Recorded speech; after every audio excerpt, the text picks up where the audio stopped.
we'll talk a little bit about why we're doing it, but I want to recognize with us today Northeast Florida's own Secretary of State for Florida, Cord Byrd. He's doing a great job. His primary responsibility when I appointed him was election integrity. And you know, Florida does the best elections now in the country. That used to not be true, and he's done a very good job on that. But then as we got closer to America 250, Florida State Department oversees all the culture and things that really go into this celebration. So he's had to spearhead the America 250. He's done a great job with it. We've been doing a lot all over the state already. We also have some of our state senators, Rusan Osgood, and from Jacksonville, Tracy Davis. I want to thank you all for being here. Where's the sheriff? Is the sheriff? Where's he at? Okay, thanks, Sheriff Hardwick. I know we got some county commissioners, and we're really excited for you guys to be here. So we're doing a lot on America 250. And, you know, on the one hand, Florida wasn't one of the original 13 colonies. We say we were the 14th colony because, you know, it was an involvement and there was a lot of history with what happened. But we need to be here in St. Augustine because this is the oldest city in the United States of America. Before Jamestown, before Plymouth Rock, before any of those in the 1500s, people came to St. Augustine. And so this is a really, really historic part of our country. And of course the state of Florida. So we've been doing different things to highlight America 250. I was able to get a statue of George Washington loaned to us from Mount Vernon, and we put it in the Florida Capitol. A beautiful statue, and it's been there now for over a year, I think we had it, where we were doing that. We were just in the Florida Keys for Monroe County, and we did James Monroe. We did a nice statue there. He was basically responsible for bringing Florida into the United States of America as a territory and eventually paved the way for us to become a state later in the 1840s. So we've done that, and we've done a lot of different things. But one of the things we've said is it's not just about people that signed the Declaration of Independence or people that helped create the Constitution the following decade. We want to honor Americans throughout history who've exemplified that spirit of 1776 and those timeless ideals that are so meaningful even here today. And so with Frederick Douglass, first of all, there's history about why we're doing it in St. Augustine, you know, that I'll get to in a minute. But just as somebody that was able to accomplish a lot, we've been 250 now this year. He's one of the top 5 orators in American history. I don't think there's a question about that. He was a great writer. Now, was he sent to boarding school and Harvard and all this stuff? No, he was a slave. And he had to teach himself, you know, how to do all those things. And it's really a testament to grit and determination and prevailing against all odds that you would be able to reach the intellectual heights that he did with all the barriers that he faced. But he was, in his day, certainly somebody that people wanted to come out to see, and they did that in St. Augustine, which I'll say in a minute. His life was spent obviously fighting for freedom, leading in the years before the Civil War, leading opposition to slavery. And then in the years after that, I mean, he was appointed by presidents to serve in various different functions, but was always advocating first for the post-Civil War amendments and then for civil rights legislation after that. And nobody was as powerful as he was in doing that.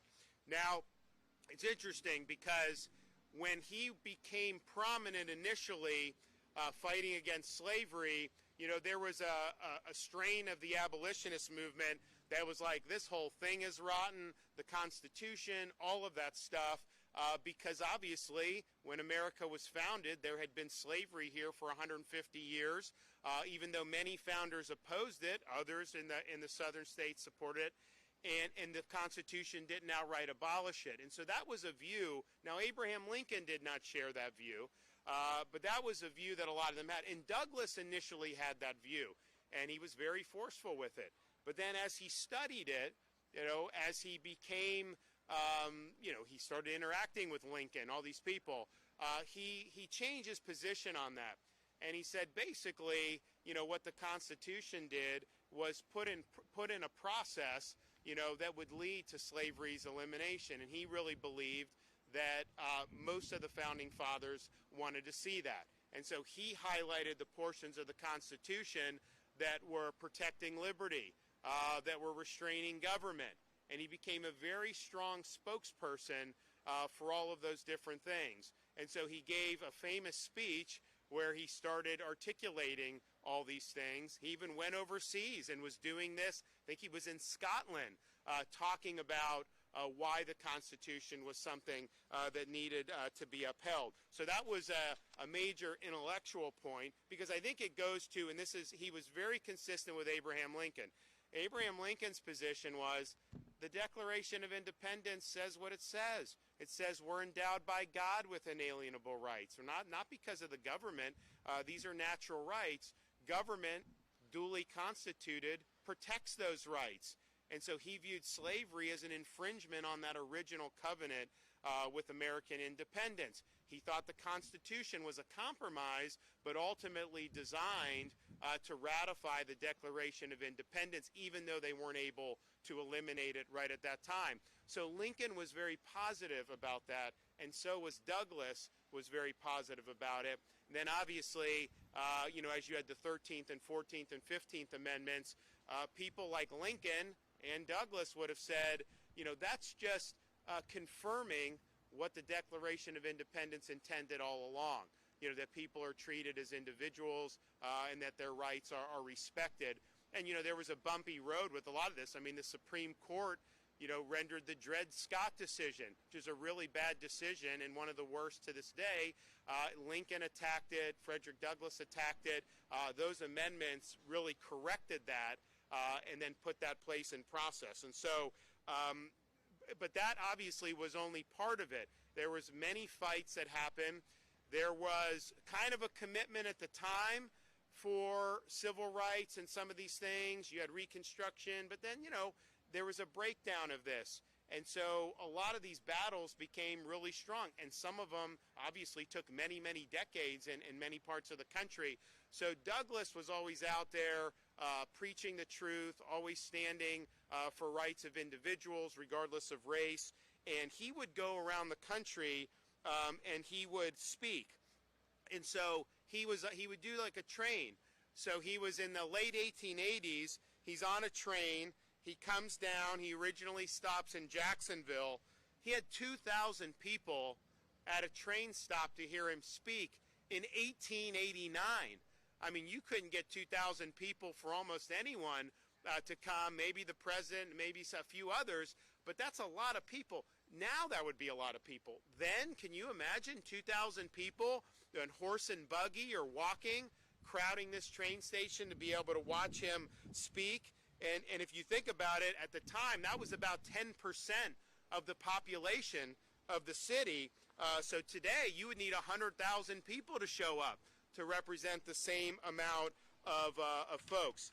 Now, he also then came down to St. Augustine a couple days later, and he delivered a speech right around the corner from here at the Genevar Opera House, which used to stand on St. George Street. It was so impactful that the crowd rose and impromptu just started singing the national anthem. And so I've given a lot of speeches. It's hard to get people to get up and start singing when you're done. So that takes some skill. And so we've placed this statue here in the Plaza de la Constitución, which sits at the center of this historic city. This is a plaza that's been in use since the 1500s. And today on the site where goods and other commodities were once traded at market, visitors can enjoy the plaza and the many events hosted year-round. We have very historic things. Our National Guard is right around the corner from here. We actually hosted the National Guard Symposium. So you have all the states come. And Massachusetts would always say that they have the oldest militia, which, of the original 13 colonies, that's true. but they were doing militia drills here in the 1500s. And so we actually, St. Augustine has the oldest militia, drilling militia, and the fulfillment of that is right down the street here with our National Guard. So there's so many things that are so historic. Obviously, we have Flagler College, Ponce de Leon Hotel, and Frederick Douglass said that was one of the as good of any hotel as he saw in Europe right here in St. Augustine. So I think that, one, having Frederick Douglass here is a memorial to a very historic time in our nation's history. His speech here, as well as in Jacksonville, very impactful on the community at the time. And obviously, he was fighting for liberty. He was fighting for the principles that we're celebrating on July 4th, 250 years later. And the fight for that is always something that you got to do. Our founding fathers understood you could have a constitution, a declaration, great. They don't run on autopilot. Every generation has to fight for those. And you got to be good stewards of liberty, and you got to work to make sure that liberty is realized. And so Frederick Douglass did that very powerfully, very, very astutely, and to be able to overcome what he overcame. You know, some of us in life, you know, you deal with the modern, you know, inconveniences somehow, and there's issues. Don't get me wrong. There's a lot of issues people deal with, but I think all of us would probably have more difficulty reaching the heights he did if you had to start with where he started with all the inhibitions that were put in his way. So that just shows you, you know, the human spirit really is powerful. And if you're fighting for the right things, I really do believe God blesses you.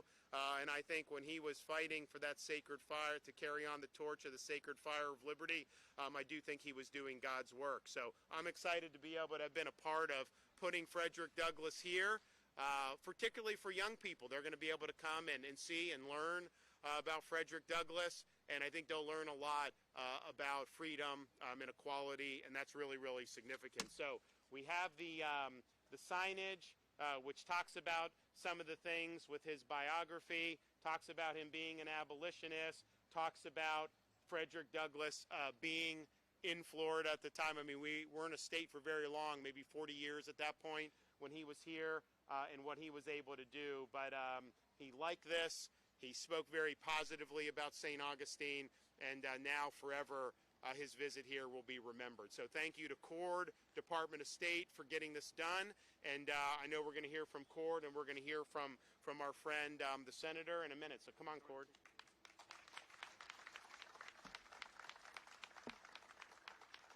Thank you so much, Governor, and thank you to our host, the City of St. Augustine, Mayor Sykes-Klein. You're always such a gracious host and always so cooperative with the Department of Historical Resources. So thank you for putting this together, and the City Council members and County Commissioners that are with us today. Thank you to my former colleagues in the Florida Legislature. Thank you for being here. And this is really an exciting event. I live up in Neptune Beach, and to have this statue here in North Florida, I think, is very significant. You know, and the governor mentioned children, and one of the things that we're doing as part of America 250, this is really about our generation, the adults, teaching the younger children. And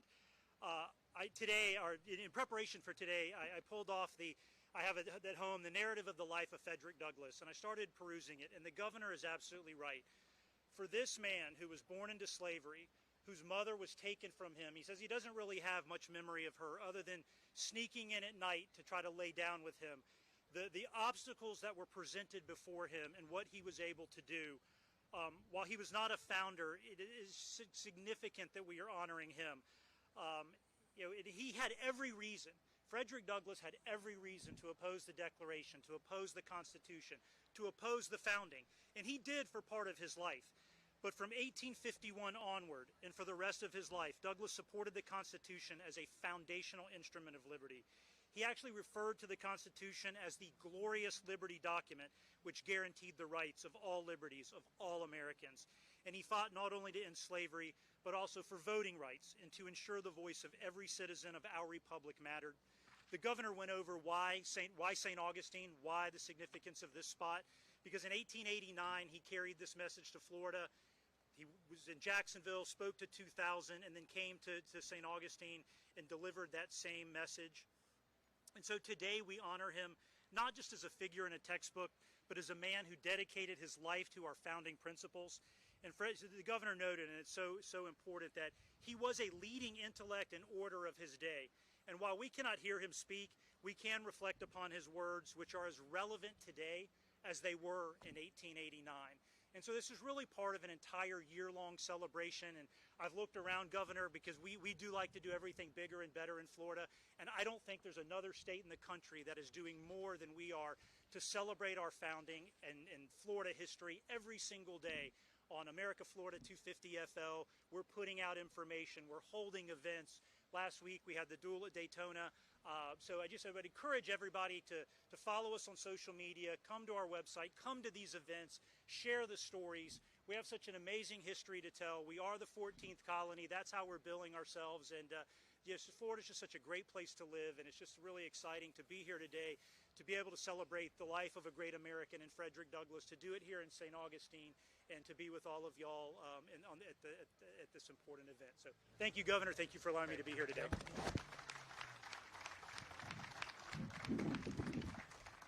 Okay, and then representing the Tampa Bay area, a friend of mine, he's a really, really good legislator, works with people regardless of party, and is very effective, and you've gotten a lot done. I've helped you get a lot done, but you have gotten a lot done, my man, so come on up, Darrell Roussan. Good afternoon.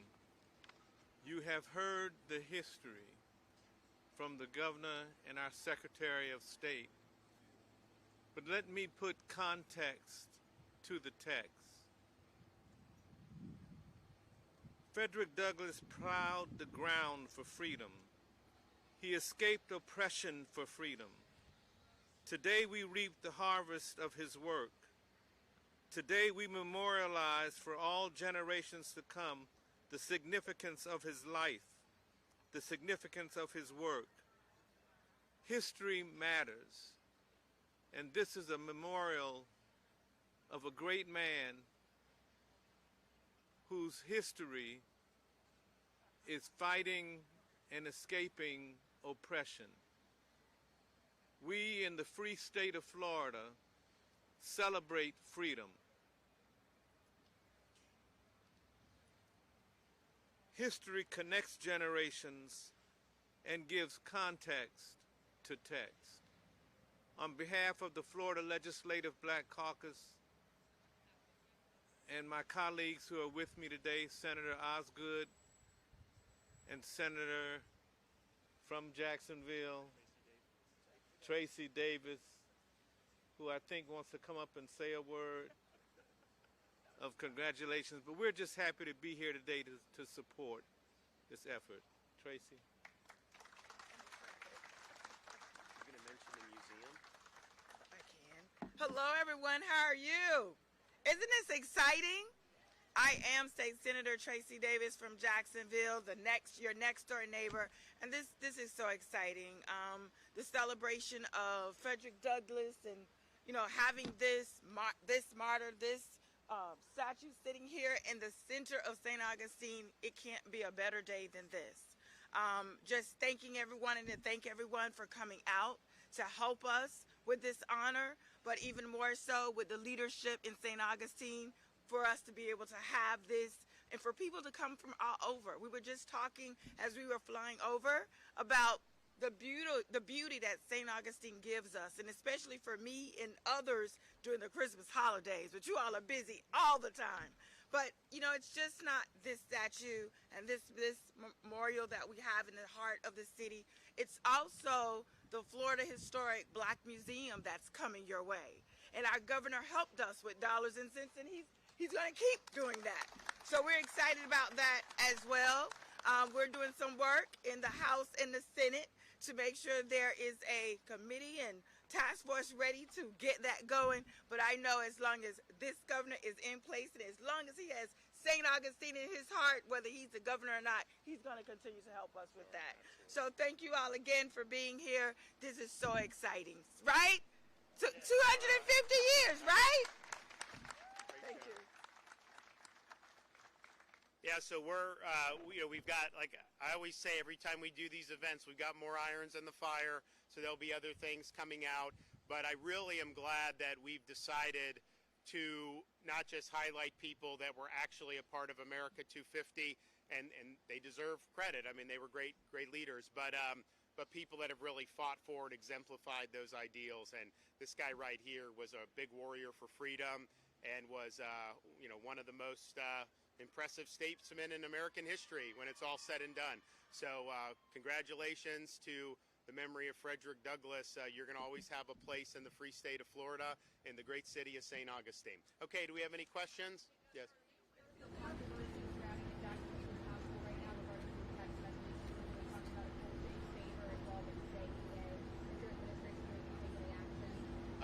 I'm not aware of that. That's not involving anyone in my staff, right?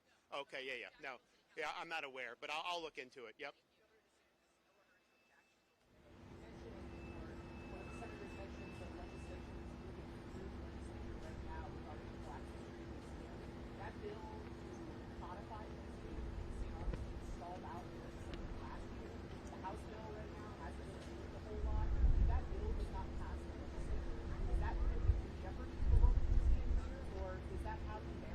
We'll get it done. One way or another, we'll get it done. I mean, this was years ago we agreed to do this museum. We've put money for it. I think everyone wants to see it done, or at least certainly everyone up here wants to see it done. And, we've done a lot of different museums around the state for different causes, and justifiably so, but I think this is a good cause, and I think we need to get it done. 2 weeks left in the session. The House has already passed their version of the property taxes bill. We want to know when the governor or the Senate is going to follow suit.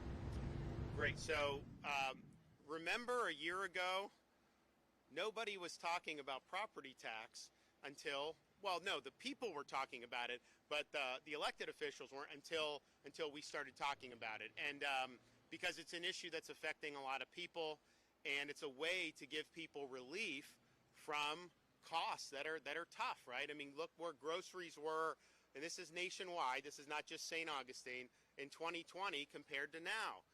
Look at some of these other things. Well, the one thing government controls is tax, right? And so if we can do the tax, then that's going to be the best thing we can do, most assuredly. So, I applaud the House for getting into this fight. I think they've got a lot of folks that brought forth a lot of good ideas. But what I've also said, and I said from the beginning, I didn't see this necessarily happening in this regular session. And I think the Senate agrees with that. We're going to be coming back. There's going to be opportunities to do it. I think you got to do it right. And part of it is the numbers and showing that works. And we've been working. I mean, we're not just doing this off the back of a napkin. I mean, we'll have people studying this. We're going to have analysis. We're going to have stuff that's going to be very meaningful for people. We're going to show that this is something, because half the people just want it. You put that on the ballot, they're going to vote for it, right? But then there's some people that they want it, but they want to make sure that this is something that's thought out, and it is. But then you also have the art of these ballot initiatives. Voters are going to read it. Are they going to like what they see or not? Just from an impression, right? And what I found is you can't just have a bureaucrat write that there's an art to it, that you have to know how that language is going to do. So there's a lot of moving pieces to it, but the reality is I think the fact that the House has done something is a good sign. I think it shows that they are listening to their constituents, and that they want to get something done. I'm also working with the Senate, and I have been out this whole time, so we will get something done where you're going to have something on the ballot. That will happen. I think it's going to be historic, and I think it's going to be something that a lot of people are going to support. But I remind people, when you talk about this, in 2019, like when I first took office, so all the property tax revenue goes to local governments. There was $32 billion collected for property tax revenue throughout all local governments in the state of Florida. Fast forward 7 years, it's now $60 billion. And so the question is yes, we've had inflation. Yes, we've had population growth. Heck, throw in a few percent increase just for kicks, right? Fine. That doesn't get you close to $60 billion. So I think people are being overtaxed. I think homeowners think they're being overtaxed. I think it's affecting the housing market.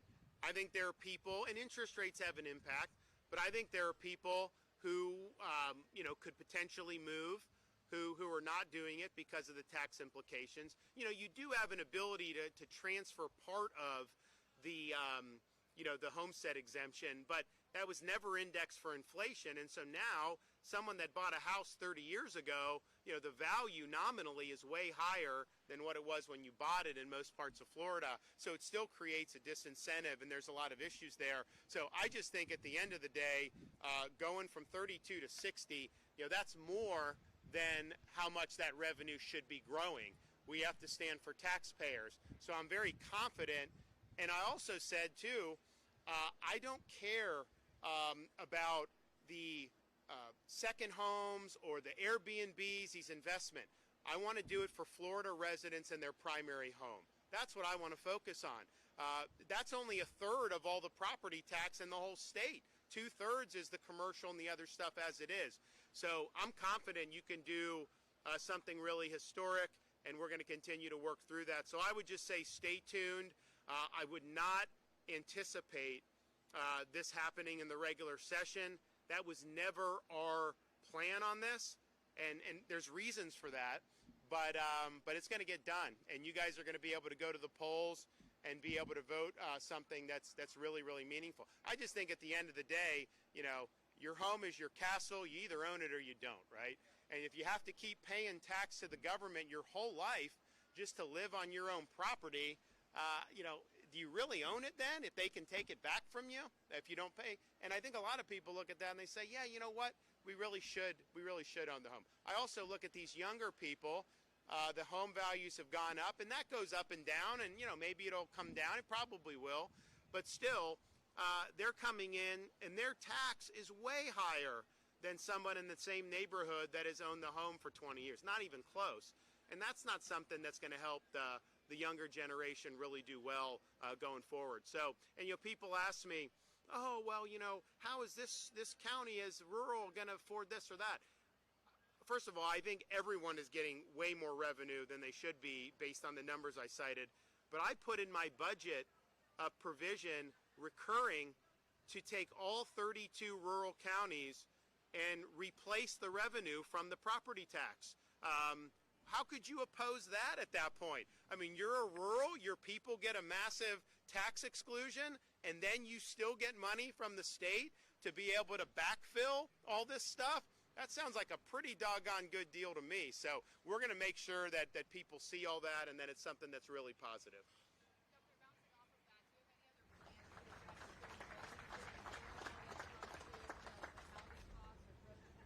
Well, so the number one thing we can do is the property tax relief. Because if you're paying, if you go from paying $2,500 a year to zero, that's the biggest tax cut you could possibly have for a working family. Not even, you think about New York City, the mayor. He ran on affordability, and now he's trying to jack up property taxes. How does that make it more affordable? You're going to raise property taxes on cops and firefighters? I mean, no, it doesn't work. So that's the number one thing we can do. I would also note we have been highlighting through our Office of Insurance Regulation the approvals for rate reductions for auto and homeowners insurance. And this is something that's really significant. So last month, they were able to announce the first ever reduction for citizens' property insurance in recent memory. I don't think anyone can remember a reduction. So you now have, on average, 8% statewide. It's 15% in southern Florida, in Miami-Dade and Broward, somewhere in that range. And that is going to impact hundreds of thousands of policyholders. You also have, we're going to have more news on some of the other companies that are going to file for reductions, I think, coming up pretty soon. Then you have auto insurance. You have reductions from Progressive, USAA, State Farm, all of that. That's all because of the reforms that we did several years ago, and those have now really impacted the market.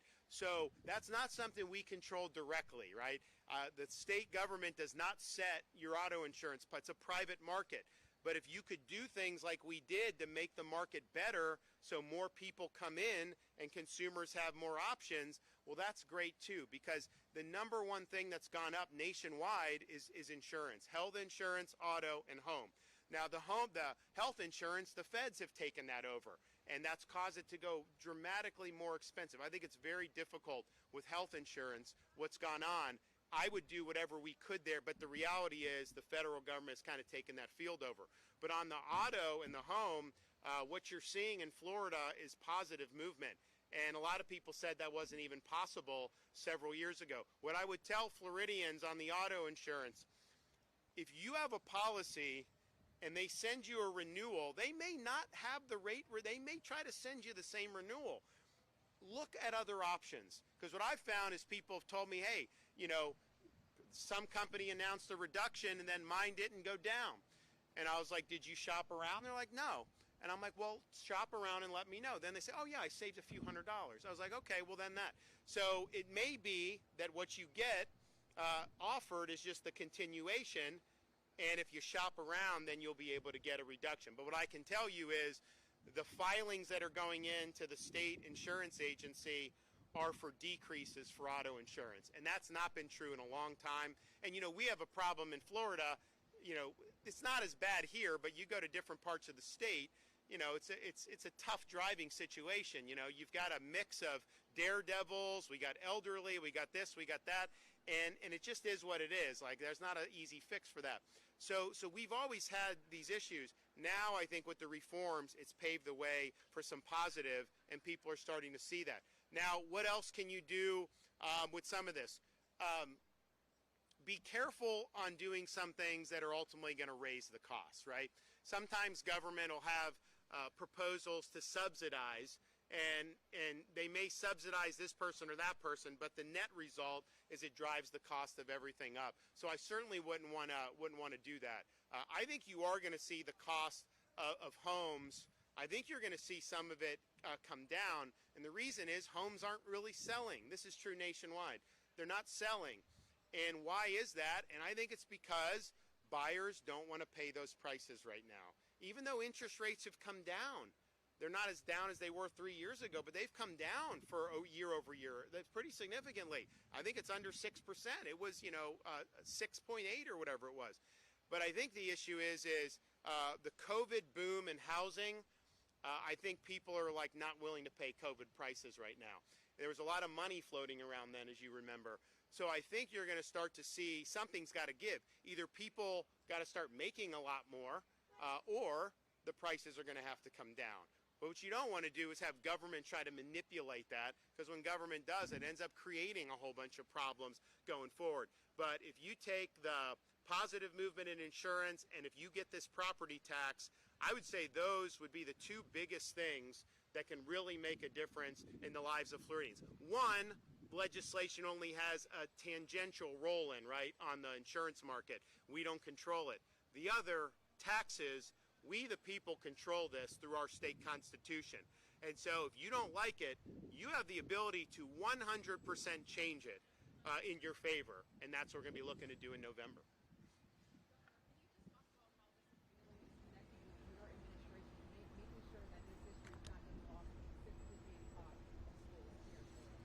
Yeah, I mean, look, I think that, we've been very strong on a number of things with education. America 250 was an easy outgrowth from us because we launched Civics initiatives my first year as governor. We now have the largest speech and debate initiative in the United States of America. We're going to be having our competition in the spring at New College in Sarasota, and we're going to have probably 500 or 600 contestants in this competition, which is extraordinary. Every county in Florida, all school districts, are participating in our Civics and Debate initiative, and it's I think it's really set the tone for the country. We've also done a program where teachers get a $3,000 bonus if they complete the civics education course for teachers. And it's massive instruction, some of the best scholars in the country, and they're getting something that unfortunately has gotten lost in so much of higher education, where they don't focus on kind of the classic building blocks of the America Republic, but also even just Western civilization. So we've done that. It's been really good. We've also been very strong in higher education, promoting continued civics engagement in higher education. You know, we've also done, I've worked with Darrell and the senators, I was the first governor to provide support for Florida's HBCUs. We've done a lot for HBCUs. You know, I used to have Bethune-Cookman in my congressional district. When you had the shooting at Edwin Waters, we did the security for them and beefed up the security as well as other HBCUs. And then obviously, you know, we've done a lot for FAMU, which is our state institution. Most of these other HBCUs are private. But part of the reason we want to do that is because we believe that they represent an important part of Florida's history and culture. And we want to make sure that that continues into the future. Now, Frederick Douglass, I think in every lesson plan or standards, I mean, this is something that's being taught or certainly should be taught. If your teacher's not teaching you about that, then call Stasi Kamoutsis, the Commissioner of Education, and we will rectify that very quickly. Other counties to have their tax dollars go to those fiscally constrained counties? Well, it's not really, I don't really view it that way. I mean, your local taxes are done locally. They don't go to other counties. We're talking about, you know, we're running massive surpluses in Florida.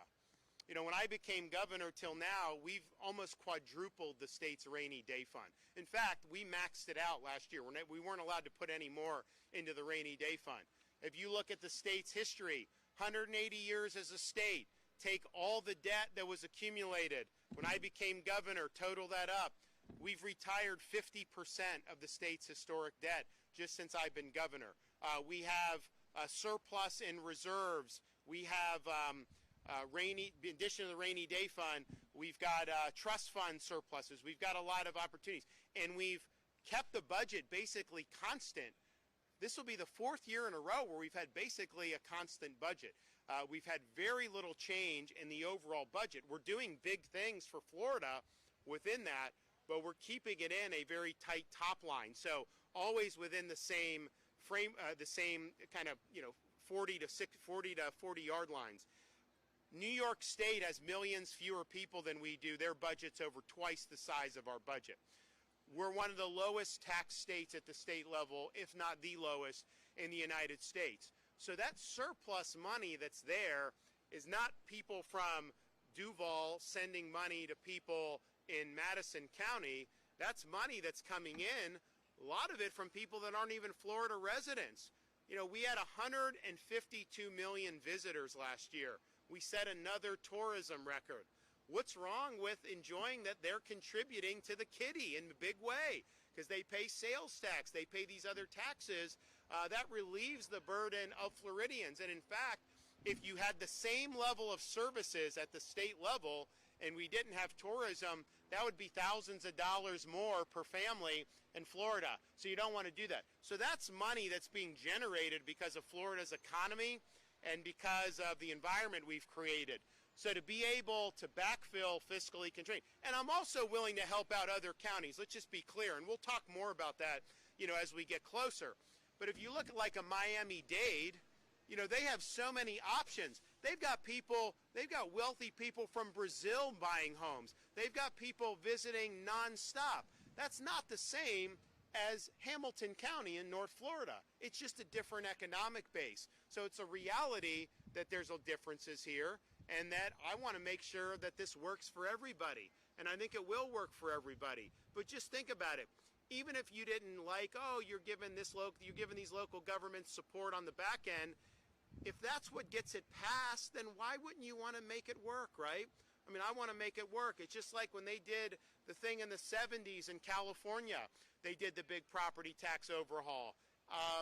They provided money to the local governments, and what happened was after a few years, they were still taking in revenue just from different sources. And I think that's what you'd see here. All the non-homestead, those values have continued to go up, and I think it'll all work out very, very positively in the end. It's a little harder for the counties that are a little bit more rural and they don't have as strong as economic base. You know, Jacksonville, they've got all these Fortune 500 companies that have a foothold there now. Miami is the gateway to the Americas. All these people, you see all these people from California are moving to Miami, including the founders of some of these companies like Google and Meta, and that's all happening great for them. But that's not the same everywhere in the state of Florida. So recognizing that, I think, is a have fun, guys. Enjoy. Okay. I couldn't get elected in New Jersey, so. All right, well, thanks, everybody, for being here. We're really excited about this, and please come up here and enjoy and look at the great statue.